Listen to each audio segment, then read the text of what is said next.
안녕하세요. 달빛 아래 도담도담 속삭여주는 도담이입니다. 우리의 옛 이야기 시작하겠습니다. 한양에서 멀리 떨어진 심산유곡에 자그마한 동네가 있는데 추나추동 사계절 기암괴석 밑에서 배곡 같은 샘이 솟아난다고 그 이름 샘골이라 불렀다. 샘골에 김서방이라는 사람이 있었는데 간 마흔에 옥동자를 보았으니 아들의 이름 운봉이라 불렀다. 운봉이 금방 태어나니 기골이 비범하여 호걸의 기상을 타고났는데 울음소리 또한 요란하여 한 번 울라치면 천둥이 우는 듯 온 샘골이 들썽했다. 그래서 동네 방내에서는 김서방 집에 날에 돋친 장수가 났다는 둥, 개천에서 용이 났다는 둥 별의별 말이 다 돌았다. 그런데 천지도 무심하고 귀신도 야속했다. 운봉이 겨우 걸음마를 타며 아빠 엄마를 부를 때 운봉에 붙인 갑자기 병을 얻어 백약이 무효로 구천에 가고 말았다. 그러니 홀로 남은 부인이 운봉이를 기를째 애비 없는 자식 슬퍼할까 남의 삭발레하고 삭방아 찌으면서도 얼굴 한번 찡그리지 않았고 산에 가서 나무 딴 해 이고 돌아오며 구슬 같은 땀을 흘리면서도 언제나 웃는 얼굴로 운봉이를 반겨주었다. 운봉이 7살이 되더니 어선눈을 떴는데 가세가 극빈하고 애비 없는 자식이라 작은 내를 건너 서당방이 있었지만 어머니는 감히 글공부시킬 엄두를 내지 못하였다. 헌데 운봉이는 무슨 생각이 들었던지 날마다 밥술만 놓으면 서당방 애들을 따라가서는 저녁에야 돌아왔다. 그리고 저녁술을 놓기 바쁘게 하늘 천 따지 하고 글을 읽곤 하였다. 어두운 방에 누워서 아들 운봉이 글 읽는 소리 들으니 이처럼 더 기막힌 일이 없었다. 운봉의 모친 며칠 밤 아들 몰래 눈물로 옷고름 적시다 하루는 큰마음 먹고 서당방 훈장을 찾아갔다. 훈장님, 부디 이 가련한 신세 생각하여 주옵소서. 슬하에 귀한 자식 두었사오나 가세 비난하고 미천한 상민이라 감히 글공부 시키겠다는 말 입 밖에 내지 못하였소이다. 그런데 저 철모르는 자식이 밤낮 서당방 도련님들을 그림자처럼 따라다니니 애비 없고 가세가 비난하나 어찌 자식의 소원 풀어주지 않겠소이까. 운봉의 모친 머리도 들지 못하고 꿇어 엎드려 사정하는데 서당방 훈장이 운봉의 모친 부축하여 앉히었다. 이러지 마시오.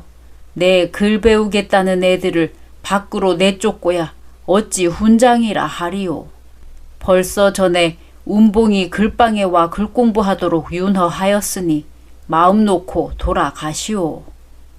이리하여 운봉이 서당방에 이름 올려놓고 글공부하는데 총명과 재질이 과인하여 하나를 배우면 열을 알고 열을 배우면 백을 통하는지라 훈장은 운봉이를 장중 보옥같이 귀히 여겼다. 운봉이 서당에 들어온 지 7, 8년이란 세월이 흘러가니 공든탑이 무너지랴 글 잘 써 왕희지요 글 잘 지어 200인데 구척 장신의 풍채 또한 늠름하였다. 어느 날 훈장은 제자들을 거느리고 산놀이를 갔다. 때는 마침 추구월 황금 계절이라 이산 저산에 단풍 들어 천자 만홍 갖가지 꽃들이 핀 듯한데 들에는 누렇게 익은 오곡이 추풍에 춤을 추는지라 훈장은 제자들을 보고 산청 경계 절승이요 추흥 또한 도도하니 한 수씩 지어 읊으라 했다. 그러니 운봉이 선참나서 한 수 지어 읊기를 하늘은 높아도 억조 창생 못 살피고 천지는 넓으나 숨이 막혀 한이로다 하였다. 훈장은 운봉의 시를 듣고 못내 놀라움을 금치 못하였다. 그런데 가뜩이나 운봉이를 시샘하던 권세 있고 돈 있는 양반집 도련님들이 우르르 몰려오더니 운봉이가 대형 무도한 소리를 한다고 트집을 걸며 욕하고 때리기 시작했다. 운봉이는 너무도 분하여 한아름이나 되는 나무를 부여잡고 주먹 같은 눈물을 뚝뚝 떨구다가 느닷없이 나무를 뿌리채 뜯어 산 아래로 뿌려 던지고는 두 말 없이 집으로 오고 말았다. 운봉이는 집에 오자 어머니 앞에 무릎 꿇고 어머니, 난 오늘부터 서당에 가지 않겠습니다. 불쌍하신 어머님을 도와 일을 하렵니다. 하고 어머님의 손을 으스러지게 잡으니 어머니는 기뻐하는 대신 크게 노하여 운봉의 손을 뿌리쳤다. 너는 내 자식이 아니로다. 내 허리띠 졸라매고 너를 서당에 보낼 때는 글 공부해서 나라 정사는 몰라도 한 동네 일이라도 잘 살필까 하여 보냈는데 서당에 안 가겠다는 말이 웬 말이냐. 내 자식이면 애미 생각 모르고 감히 그런 말을 할 소냐. 어서 내 앞에서 썩 물러가거라. 그래도 운봉이는 다시 엎드려 어머니에게 여쭈었다. 어머니, 이 자식도 어선 눈을 떠서 서당에 간 놈인데 어찌 어머님의 생각 모르리까.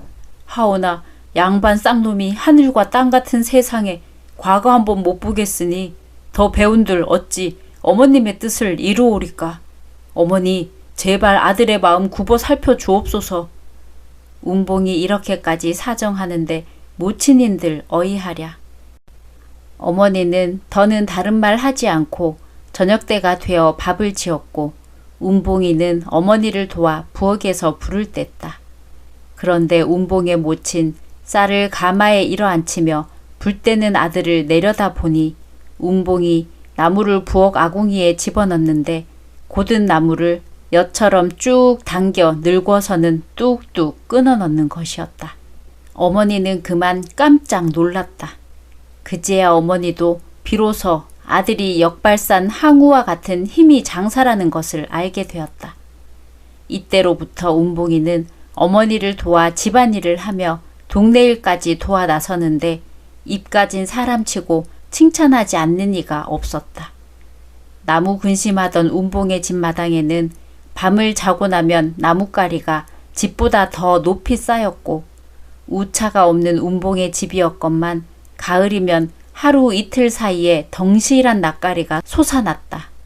걸핏하면 가난한 사람들에게 행패를 부리던 양반 부자나 불안당들이 운봉의 이름만 들어도 벌벌 떠는 바람에 샘골 동네 사람들은 허리를 펴고 살게 되었다. 그래도 운봉의 어머니는 혹시 아들이 힘을 믿고 공연한 짓을 하지나 않을까 근심되어 예, 운봉아, 불쌍한 사람들을 일심으로 도와야지 절대 남을 해쳐서는 안 된다. 라고 하면 그때마다 운봉이 하는 말이 어머니, 근심하지 마옵소서. 호랑이 힘세다고 임금 노릇하리까 의리에 어긋나는 일 행하지 않을 테니 안심하옵소서. 라고 했다. 그런데 운봉이 서당방에서 나온 이듬해 여름 갑자기 샘골 동네에는 몹쓸 병이 돌기 시작했다. 그 병에 걸리기만 하면 백약을 써도 무효하고 무당 불러다 구슬해도 소용없었다. 한 집, 두 집 드러눕기 시작하여 한 사람, 두 사람 죽어나가더니 그 몹쓸 병이 온 샘골 동네에 쫙 퍼져나가기 시작했다. 온 동네가 한숨과 눈물이었다. 운봉이는 그 병을 힘으로는 고칠 수 없는지라 속만 태우고 있었다. 바로 이때 서당방 훈장이 운봉이를 찾아왔다. 운봉이는 훈장님을 보자 스승님, 무슨 일로 스승님께서 저를 찾아오셨습니까? 스승님이 저를 부름은 도리에 맞는 일이오나 스승님이 절 찾아왔으니 죄를 졌소이다. 그렇지 않아도 스승님을 찾아가려던 참이었소이다. 하였다. 훈장은 백발 수염을 쓰다듬으며 운봉이를 보았다. 그래, 무슨 일로 날 찾아뵈려 했는고? 네, 동네에 자주 몹쓸병이 돌고 있습니다. 저에게는 방도가 없지만 스승님께선 방도가 있겠습지요? 나도 바로 그 일 때문에 왔네. 한양에서 멀지 않은 곳에 쌍바위 꼴이라고 있는데 그곳에 이 불치의 병을 떼는 약이 있다네. 헌데 그 약을 가져올 수가 없네. 쌍바위 꼴에는 온 산에 구렁이 천지여서 그 약을 구하러 들어간 사람은 있어도 나온 사람은 없다네. 그래서 자네 힘을 빌리고자 왔네. 훈장의 말이 끝나기 바쁘게 운봉이는 어머니 앞에 무릎 꿇고 앉았다. 어머니, 내 한 몸 바쳐 동네 여러분이 살 수 있다면 내 어찌 죽기를 겁내오리까. 어머님께서는 허락하여 주시옵소서. 장하다 내 아들 운봉이, 장하구나. 내 걱정 말고 지체 없이 어서 떠나거라. 이리하여 운봉이는 보찜을 메고 쌍바위꼴로 떠나게 되었다. 사흘낮 사흘밤을 내쳐 걷다가 하루는 고갯길에 들어섰는데 안개가 자욱하여 좌우 산천도 분간할 길이 없었다. 이때 갑자기 웬 여자의 다급한 비명소리가 들려왔다. 아무리 가는 길이 급해도 사람이 당장 죽어가는 소리를 지르는데 그저 지나칠 수 없었다. 운봉이 급히 소리나는 곳으로 가보니 콩밭 옆에서 황소 같은 범이 시뻘건 아가리에 여인의 3단 같은 머리채를 잡아물고 으릉거리고 있었다. 운봉이는 더 생각할 새도 없이 천둥 같은 모진 고함을 지르며 달려들어가 범의 꼬리를 잡아채니 범의 꼬리가 뭉청 빠져나왔다. 그 바람에 범은 물었던 사람을 내버리고 운봉이한테 덮쳐들었다. 운봉은 몸을 획 돌려 빼며 범이 땅에 떨어지는 순간 그놈의 등을 타고 목덜미를 힘껏 눌렀다. 운봉이가 호랑이의 목덜미를 어찌나 눌렀던지 호랑이는 대번에 피똥을 싸며 네 발을 뻗어버렸다. 그제야 운봉이 범에 물린 여인에게 가보니 그 여인은 김을 매다가 호랑이에게 잡혔고 호미를 진 채로 입고 갓난아기가 기절한 어미 품에서 발버둥치며 울고 있었던 것이었다.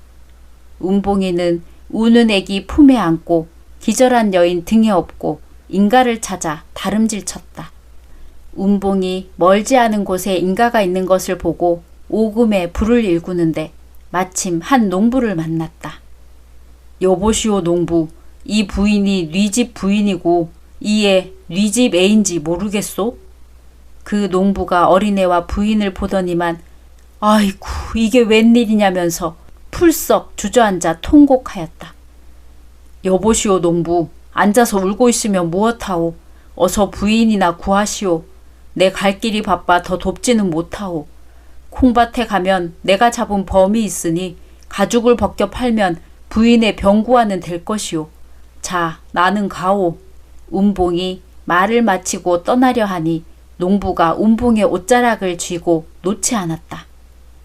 죽어 백골이 되어도 이 은혜 잊을 길 없는데 아무리 가는 길이 바쁘기로 밥 한 술 안 뜨고 물 한 모금 안 마시고 가다니 웬 말이시오. 한 사람은 살았으나 온 동네 사람 생사를 다투니 어서 놓아주시오.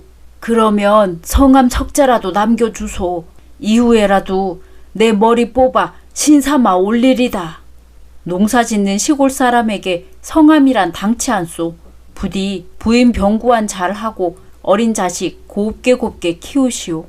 운봉이는 말을 마치기 바쁘게 다시 길을 떠나는데 걸음이 하도 빨라 걷는지 뛰는지 산골길에 한 줄기의 먼지가 뽀얗게 일었다. 운봉이는 그 걸음으로 하루 낮 하루 밤을 걸어서 이튿날 점심때 한 마을에 이르렀다. 배가 출출하여 한 집 뜰락에 들어서려는데 사람을 자끈자끈 내리패는 소리와 매맞는 사람이 사람 살려 달라는 아우성 소리가 들려왔다.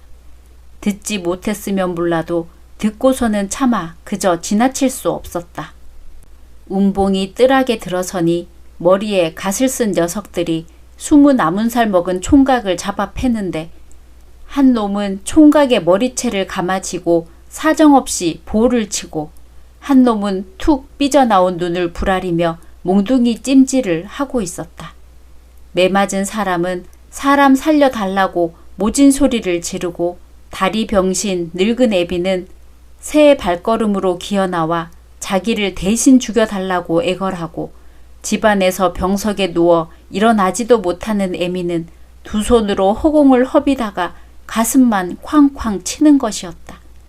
운봉이가 차마 눈을 뜨고 볼 수 없어 일이 있으면 말로 할 것이지 사람은 왜 잡아 패는 거요? 하고 막아 나서니 운봉의 허름한 차림새를 본 김좌수의 두 하인이 흥 하고 콧방귀를 끼며 대들었다. 너는 웬 놈이야? 하늘이 얼마나 높은지 맛 좀 볼 테냐? 두 녀석이 몽둥이를 번쩍 들고 운봉이를 때리려는데 운봉이 슬쩍 손을 들어 몽둥이를 빼앗더니 그 몽둥이를 끊어서 버리는 것이 아니라 여처럼 쭉 늙어서 두 동강을 내었다. 이 광경을 본 좌순의 두 하인은 간이 콩알만해지고 눈이 뒷꼭지 뒤에가 붙어서 무당의 손에 든 대처럼 와들와들 떨었다. 운봉이는 맞아서 유혈이 낭자하게 된 이 집 아들을 집에 들여다 놓고 사연을 물으니 영감이 하는 말이 3년 전부터 부인이 득병하여 자리에서 일어나지 못하니 약을 쓰느라 김자순의 집에서 돈 30냥을 꼬왔소이다. 약조한 기일은 되었는데 갚을 돈 없이 갚지 못하니 김자수 사람을 보내어 빚 대신 아들을 잡아다 10년 머슴을 시키겠다 하옵니다. 기둥 같은 외아들 가고 나면 다리 병신 이 늙으니 누굴 믿고 살겠습니까? 그래서 아들 녀석이 안 가겠다 버티다가 저렇게 맞아 죽게 되었으니 이제 우리 집 새 목숨은 살아도 죽은 거나 한가지외다 하고 탄식하였다. 운봉이 들어보니 노인의 신세에 가긍한지라 갈 길은 바빠도 한번 김좌수를 찾아가 혼찌검 내고 불쌍한 새 식구를 구하리라 마음먹었다. 운봉이 좌순의 집에 찾아가니 좌수가 마침 집에 있었다. 당신이 김좌수요?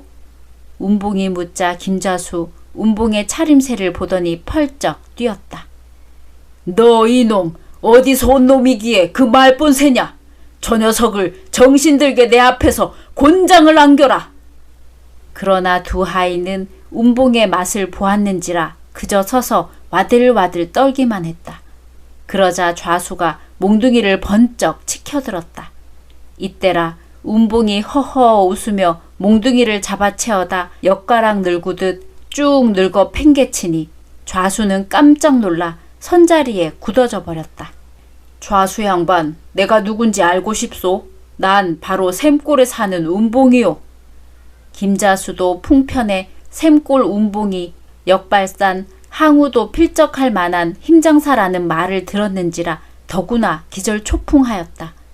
김자수가 이쯤 되자 운봉은 외동아들 태상같이 믿고 사는 그 집 아들을 때려 눕혀 그 집에 일손이 없게 되었으니 3년 먹을 식량과 3년 지낼 돈을 당장 내놓으라고 했다. 김자수는 본디 거북 등에서 털을 긁어내는 깍쟁이요. 감기도 남을 빌려주지 않는 위인이지만 주먹은 가깝고 법은 멀어 곱싹곱싹 내놓지 않을 수 없었다. 운봉이 그 돈을 받아지고 돌아와 늙은 내외에게 주고는 또 길을 떠났다. 운봉이 40~50리 길을 단숨에 걸어 땅거미질 무렵 한 골짜기에 들어서는데 목에서 갈증이 나서 견딜 수가 없었다. 마침 골 어귀에 오두막집이 보이는지라 주인을 찾으며 문을 열고 들어섰다.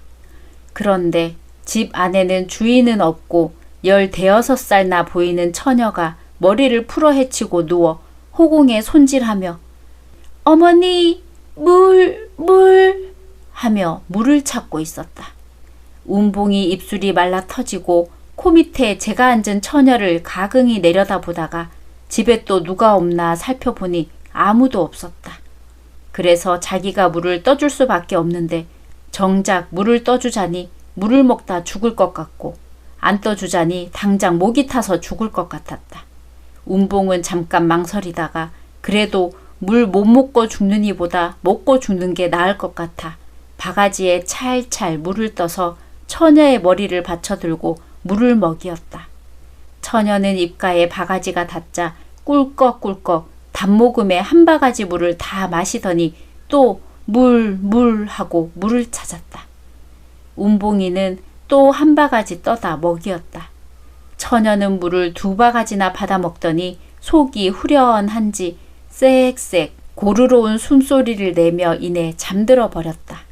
운봉이는 그제야 물을 떠서 자기도 한 바가지 마시었다. 가란 목을 축이고 정신이 드니 처녀가 어머니를 찾는 걸 보아 필시 가까이에 사람이 있을상 싶다는 생각이 들었다. 운봉이는 인차 집을 나와서 고란 여기저기를 살피었다. 이때 언덕 아래에서 갑자기 아! 하는 여자의 비명소리가 났다. 지척에서 나는 소리라 지체 없이 소리를 따라가 보니 큰 구렁이가 웬 여인을 칭칭 감고 단입에 삼키려 하고 있었다. 생사가 경각이라 요강덩이 같은 대가리를 내두르며 검은 혀를 날름거리는데 눈깔은 성난 물결처럼 사나웠다. 운봉이는 더 생각할 새도 없이 번개같이 손을 써서 구렁이의 모가지를 콱 틀어쥐고 구렁이를 여인의 몸에서 풀어내서는 자기 몸에다 칭칭 감았다. 그리고 다른 손으로 구렁이 꼬리를 단단히 틀어쥐고 힝 하고 온몸에 힘을 다 썼다. 그러자 몸에 칭칭 감겼던 구렁이가 몇 토막이 나서 땅에 떨어졌다. 알고 보니 그 여인은 처녀의 어머니였다. 그는 외동딸이 알아누워 병세가 위중하게 되니 약지으러 갔다가 오는 길에서 그만 구렁이가 덮쳐들어 죽게 된 것을 운봉이가 살려준 것이었다. 이 은혜 어떻게 갚으리까? 나 죽고 보면 딸까지 2목숨 죽는 것을 나 살렸으니 딸까지 살게 되었소이다. 어디 계신 손님인지 집이 누추한 대로 하룻밤 머물고 가옵소서. 그 여인이 붙잡고 만류하였으나 운봉은 모녀간만 사는 집에 묵기도 거북한데 갈 길까지 급해서 길 떠날 차비를 하였다. 고마운 말씀이나 길이 급해 가보겠습니다. 그런데 저 구렁이는 금구렁이여서 세상에 다시 없는 보신제오니 가져다 매일 고기 한 점씩 먹으면 병도 낫고 몸도 인해 회복할 것이니 그럼 저는 갑니다. 불쌍한 우리 모녀 살려주고 그저 가시다니 웬 말이오. 가더라도 이름 석자 남겨주면 후일에라도 찾아뵈리다. 시골 사람이 무슨 이름이 있겠소이까. 살아가노라면 만날 날이 있겠지요. 운봉이는 말을 마치자 밤길을 떠났다. 밤새 다리심도 없이 내쳐 걸으니 한양도 한 50리 밖에 남지 않았다. 그러니 쌍바위골도 그리 멀지 않았다. 운봉이는 한 마을에 들러 아침을 얻어먹고 또 길을 재촉하였다. 한참이나 가다 보니 좌우에 백버들, 황버들이 꽉 들어선 경치 좋은 버들 강둑이 나왔다. 운봉은 버들 강둑 그늘에서 다리심하면서 강둑을 감돌아 흐르는 냇물소리도 들어보고 싶었지만 쌍바위골이 멀지 않은지라 걸음을 재촉하였다. 이때 이상하게도 버들 강둑에서 캐드득 캐드득 하는 웬 여자의 웃음소리가 들려왔다. 인가도 없는 강둑에 웬 사람일까 하는 생각이 드는데 또 웃음소리가 나고 뒤미쳐 쏵쏵 하는 바람소리와 함께 누린내가 확 풍기었다. 소리나는 곳으로 가보니 성마돌 같은 너럭바위 위에 검은 줄이 쭉쭉 그려진 호랑이가 버티고 앉아 제가 물어다 놓은 웬 여인을 노려보고 있었다. 호랑이에게 잡힌 여인은 간이 뒤집힌 듯 허파에 바람든 듯 캐득캐득 웃는 것이었다. 호랑이에게 잡혀서 정신없이 웃고 있는 사람은 여인인데 몸에는 비단을 두르고 있었다. 운봉이는 죽는 사람 놔두고 갈 수 없어 호랑이를 노려보고 있다가 호랑이가 또 허공에 솟았다 떨어지는 순간에 번개같이 뛰어들어가 두 손으로 호랑이의 모가지를 누르고 한 발로 호랑이의 허리를 내리밟았다. 운봉이가 어떻게나 힘이 셌던지 호랑이는 찍소리 못하고 대번에 늘어져 버렸다. 운봉이가 호랑이를 잡아 죽였을 때 호랑이에게서 잡혀온 여인은 그만 정신을 잃고 쓰러졌다. 운봉이는 사람을 구할 바엔 끝까지 구해야겠다고 생각하고 그제야 찬찬히 보니 천상선녀같이 고운 처녀였다. 몸에 두른 비단옷을 보아 대감집 규수가 틀림없는지라 임자도 찾고 사람도 살리자면 한양까지 업고 가야겠다고 생각했다. 운봉이 처녀를 등에 업고 한양길을 가는데 저 앞으로부터 먼지를 뽀얗게 일구며 말 타고 칼 차고 활을 맨 병정들이 길이 미어지게 달려오고 있었다. 말탄 무관이 운봉이 등에 업고 오는 여인을 보자 말등에서 뛰어내렸다. 당신은 웬 사람이오? 보면 모르겠소. 어느 대감집 교수를 호랑이한테서 빼앗았소. 가는 길이 급하니 어서 길이나 비켜주오. 그 무관은 대감집 교수라는 말에 운봉의 등에 업힌 여자를 찬찬히 보더니만 소리를 지르며 운봉의 손을 맞잡는 것이었다. 고맙소이다. 저희들은 상감마마의 분부받고 호랑이에게 잡혀간 공주님을 구하러 떠난 사람들이외다. 그대 공주님을 구하였으니 나라의 기쁨이외다. 자, 상감마마께서 기다리시니 어서 궁전으로 가시외다. 운봉이는 이 말을 듣고 기뻐하며 공주를 정히 내려 눕히었다. 갈 길이 급한데 마침 잘 되었소이다. 지체 말고 공주 아씨를 궁전에까지 모셔 가시구려. 소인은 어머님과 마을 여러 사람들이 생사를 다투고 있어 더는 돕지 못하고 가옵니다. 운봉이 말을 마치기 바쁘게 걸음발을 다그치는데 아무도 막지 못했다. 운봉이 쌍바위골로 들어설 때 궁에서는 경사가 났다.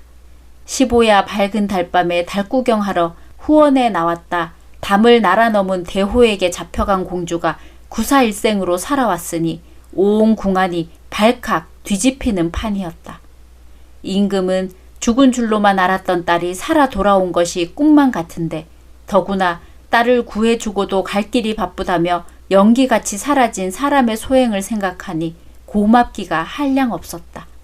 그래서 임금은 그날로 운봉이와 갈라지던 그 길에 병사들을 풀어 파수를 세우고 운봉이를 찾게 하였다.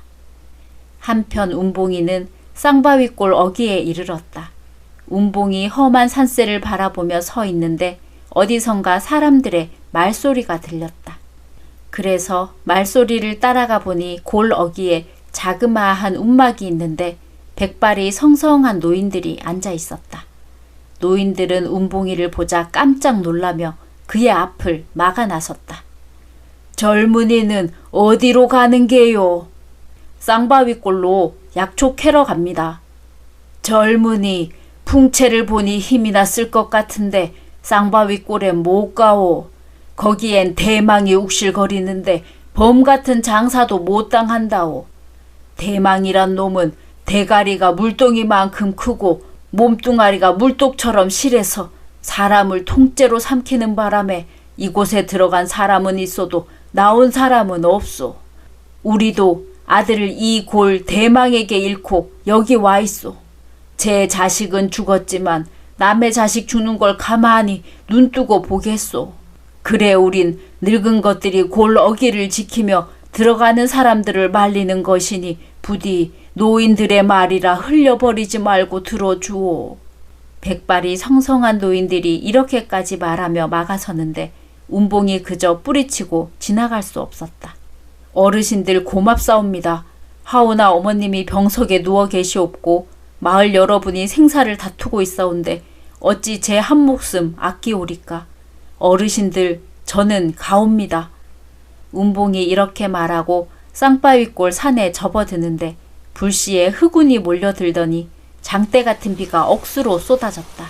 그런데 그렇게 억수로 쏟아지던 비가 또 졸지에 끊기고 하늘에는 구름 한 점 없었다. 햇빛이 쨍쨍 내리쪼였다. 이때 운봉이 산을 쳐다보니 산에는 집채 같은 바위들이 온 산에 널려 있는데 비온 뒤라 바위마다 구렁이가 나붙어서 온 산이 번들번들하였다. 과연 듣던 말과 같이 바위도 셀 수 없고 대망도 그 수를 알 수 없이 많았다. 운봉이는 산세를 살피고 구렁이도 살펴보고는 구렁이와 싸울 궁리를 하고 있었다. 이때라 천화 만변하는 쌍바위골에는 또 검은 구름이 모여들고 번개치듯 천둥이 울더니 하늘이 밑창이 빠진 듯 비를 쏟아붓는데 눈앞이 새하얗게 돼서 아무것도 보이지 않았다. 천재 이루의 좋은 기회였다. 운봉이는 소나기 쏟아지는 틈을 타서 산 꼭대기에 올랐다. 운봉이 산 꼭대기에 오르니 또 비가 먹고 해가 났다. 해가 나니 구렁이들이 또 때를 만났다고 바위에 나부터 온 산이 번들번들 하였다. 이때 운봉이는 미리 생각한 대로 산 위 여기저기 드러누운 집채 같은 바위를 굴리기 시작했다. 본디 힘이 장사인데다 젖먹던 힘까지 내어 바위를 굴리니 얼마 안 가서 산 위엔 바위 하나 찾아볼 수 없었다. 산 꼭대기에 굴려놓은 집채 같은 바위들이 그 아래 바위들을 짓지으며 함께 굴러 내려가는데 하늘이 무너지는 듯 땅이 박살나는 듯 요란한 소리가 쌍바위꼴을 뒤덮었다. 이 바람에 바위에 나붙었던 대망들이 거의 다 집채 같은 바위에 짓찢어 죽고 요행으로 살아남은 것들은 도망쳐서 온 산엔 산 구렁이라곤 한 마리도 없었다. 운봉이 이렇게 대망들을 물리치고 산정에서 내려오며 살필 때 한 곳에 이르니 손이나 겨우 드나들 만한 바위 틈에 손바닥 같은 쪽잎이 5개이고 황록색의 꽃이 핀 이상한 풀이 서 있었다. 운봉이도 산골 사람이지만 이런 풀은 본 적이 없었다. 주위를 다시 살펴보니 그 주위에 어느 천년에 죽었는지 모르는 노루, 사슴, 호랑이의 뼈가 수두룩 쌓여 있었다. 이상한 풀은 바로 이런 바위 틈에 나서 자랐었다. 운봉이 조심조심 쥐어 흔들어 보니 묵직한 뿌리가 내려앉은 것이 기묘하였다. 운봉이는 참대칼을 가지고 조심스레 그 기묘한 풀의 뿌리를 도두었다. 반나절이나 걸려서야 그 진묘한 풀을 실뿌리 한 대 다치지 않고 뽑아들고 산에서 내려왔다. 골 어김하게 내려오니 노인들이 깜짝 놀라는 것이었다. 그 산에 들어갔다 나오는 사람을 처음 본 것도 있겠지만 더구나 손에 들고 내려온 기묘한 풀을 보더니 더욱 놀라는 것이었다. 노인들은 그 풀을 보더니 운봉이를 보고 그것이 바로 만병을 다스리는 진귀한 약재인데 꽃은 젊은이들에게 먹이고 뿌리는 나이 드신 분들께 대접하라고 하였다. 운봉이는 길이 급하여 노인들에게 넙적 엎드려 절을 하고는 그 진귀한 약재를 자작나무 껍질에 싸서 들고 집으로 향했다. 운봉이 정신없이 걸음만 재촉하는데 한 곳에 이르니 궁중 병사들이 그의 앞을 막아 나섰다. 운봉이 번쩍 머리를 들고 보니 백발이 성성한 임금과 꽃 같은 공주가 눈물이 그렁하여 그를 맞는데 문무백관들이 다 허리 굽혀 절을 하였다. 네, 인제 내 눈으로 그대를 보게 되었으니 이보다 더 큰 기쁨이 없도다. 그대는 우리 이 나라에 웃음을 준 은인이요 나라의 충신일세. 모두들 듣느냐? 네. 문무백관들이 일시에 대답하고 또다시 허리를 굽혔다. 나라의 충신을 어서 궁전에 모셔갈지어다. 네. 소리와 함께 시종들이 운봉을 팔인교에 태우려 하는데 운봉이 넙적 엎드려 절을 하고 아뢰는 말이 아뢰옵기 황송하오나 지금 소신의 모친이 병이 위중하여 생명이 경각에 달렸사옵고 마을 분들도 생사를 다투고 있사옵니다. 그러니 어머니 구하지 못한 아들에게 무슨 기쁨이 있고 마을 사람 구하지 못한 젊은이에게 무슨 기쁨이 있사오리까. 한시가 급하오니 어머님에게 갈 수 있도록 허락하여 주시옵소서. 이때 공주 사뿐사뿐 걸어가 임금과 중전마마 앞에 가 섰다. 아바마마, 저희가 하는 말씀 천만 지당하옵니다. 어머님 병이 위중하고 마을사람 병석에 누웠는데 무슨 기쁨이 있사오리까. 어서 떠나보냄이 좋겠나 하나이다. 공주의 말을 듣고 임금은 운봉이를 보고 어서 길을 떠나라고 머리를 끄덕였다.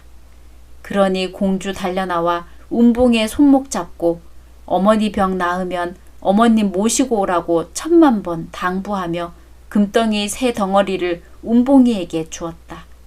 운봉이는 가타부타 한마디 말도 없이 주는 금덩이를 받아 들고는 또다시 오금에 불을 일구었다. 차츰 오던 길을 따라 걷고 걷다 나니 김자수 하인들의 봉변을 당하던 그 집에 이르렀다. 운봉이를 본 그 집 새 식솔들은 반가워서 야단이었다. 운봉이는 금덩이 세 덩이를 내놓으며 이걸 가지면 새 식구가 한 생은 좋게 살아갈 수 있으니 아예 먼 곳에 이사하여 소 사고 밭을 사서 농사일 하면서 마음 편히 지내라고 하였다. 그러고는 말을 마치자 총총히 길을 떠났다. 운봉이는 집에 돌아오자 병석에 누우신 어머니 앞에 절을 올리고 약을 내놓았다. 운봉이 캐온 약은 과연 말 그대로 만병을 다스리는 특효약이었다. 그러니 어머니는 물론 온 마을에서 운봉이를 두고 찬사가 이만저만이 아니었다. 몇 달이 지났다. 하루는 운봉이 산에 가서 나무 한 짐 해다 놓고 도끼를 들고 나무를 툭툭 패는데 머리가 하얗게 선 여인이 웬 처녀를 데리고 운봉이네 뜰하게 들어섰다. 처녀는 그의 딸인 모양인데 한창 꽃피는 나이라 그야말로 월태화용이었다. 그 여인은 나무 패는 운봉이를 한참이나 뜯어보더니 갑자기 운봉의 팔을 덥석 잡으며 울음을 터뜨렸다. 갑자기 닥친 일이라 운봉이 영문을 몰라 벙벙해 서 있는데 노치는 목이 메어 말은 못하고 그저 운봉의 손을 잡고 울기만 하였다.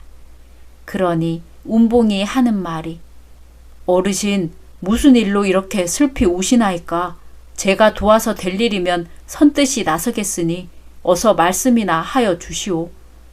이때야 여인은 눈물을 씻으며 운봉이를 다시 쳐다보며 하는 말이 이 사람아 어쩌면 그렇게 어디 산다는 말 한마디 하지 않고 떠나서 우리 모녀를 이렇게 고생시켰나. 내 딸 구하고 나까지 구했으니 우리 이 두 목숨을 자네에게 맡기려고 왔네. 여인은 운봉이에게 두 모녀가 그의 도움을 받고 살아난 이야기며 그 뒤 운봉이를 찾아 헤매던 이야기를 하며 말하다가는 울고 울다가는 말을 이으면서 운봉이를 잡고 놓지 않았다. 운봉이 이 이야기를 들어보니 약해러 가는 길에 있은 일이 분명한데 딸까지 데리고 와서 아주 맡기겠다니 제가 대답해야 할 일이 아니라고 그들 모녀를 데리고 어머니 앞에 가 무릎 꿇고 그 자초지종을 다 아뢰었다. 운봉의 어머니는 듣고 나더니 다른 말 없이 맑은 물 한 사발 떠다 놓고 청실, 홍실을 늘어놓았다. 가세가 빈하여 물 한 사발 뿐이지만 어서 맞절을 하고 100년을 해로 하거라. 이렇게 되어 운봉이는 시골에서 이쁘장하게 피어난 한떨기 꽃과 같이 아름다운 시골 처녀와 100년 가약하고 두 늙으신 부모를 모시고 살아갔다. 그러던 어느 날이었다. 나라의 임금이 명을 내려 공주를 구한 사람을 찾는 방이 온 나라 방방 곳곳에 나붙었고 관가 사람들이 촌촌 마을에 나타나며 운봉이를 찾는다는 소식이 운봉의 귀까지 들려왔다. 이 일은 마을 사람은 물론 부모나 아내도 모르는 일이라 운봉이는 내색도 하나 내지 않고 제 생각을 하면서 눈만 뜨면 어디 나갔다가는 밤이 되어서야 집에 돌아왔다. 어느 날 운봉이는 밖에 나갔다 밤늦게야 집에 들어서더니 두 어머니 앞에 절을 올리고 아내를 불러 제 앞에 앉히더니만 아닌 밤중에 홍두깨 내밀듯 이 밤에 이사를 가자는 것이었다. 그러니 두 모친은 물론 아내까지 갑자기 놀라 그 영고를 물었다. 그러니 운봉이 약해러 가다 공주를 구한 이야기를 쭉 내려엮고 나서 하는 말이 나는 남이 어려운 일 당했을 때 그를 도와줬다고 해서 그 은혜를 갚아주길 기다리는 사람이 아니옵니다. 시골 서당방에서도 양반집 선비들에게 쫓겨나다시피 한 사람이 궁전에 가서 벼슬 하면 마음 편하리까? 그러니 시골 사람은 시골 사람대로 살아가는 것이 좋을까 하옵니다. 그래도 한나라의 임금이 부르는데 자치를 감춘다는 말이 웬 말이냐. 어머니, 제가 공주를 구해주지 않았던들 임금이 한 상민의 아들을 보기나 했겠습니까? 어머니, 어서 떠납시다. 시골 사람은 시골 사람과 살아야 마음이 편합니다. 한평생 시골에 살면서 힘이 자라는 대로 남을 도와줌이 이 아들의 소원이오니 어서 피합시다. 운봉의 말을 들어보니 과연 도리가 있는지라 아내는 물론 두 모친들까지도 다른 말을 하지 않았다. 하여 이들 네 식구는 야밤 삼경에 지도새도 모르게 샘골을 떠나고 말았다. 그 후 샘골 사람들은 운봉이를 다시는 보지 못하였다. 그러나 아무 곳에서 어떤 사람이 여차여차하게 남을 도왔다는 이야기만 들으면 그 사람이 곧 샘골 동네 운봉이라고 믿고 너나 없이 운봉의 이야기를 하며 침이 마르도록 칭찬하였다. 그래서 운봉의 이야기는 사람들 입에 올라 옛 말로 남고 오늘에까지 전하여졌다. 오늘의 이야기는 여기까지입니다. 재미있으셨다면 구독, 좋아요 부탁드립니다.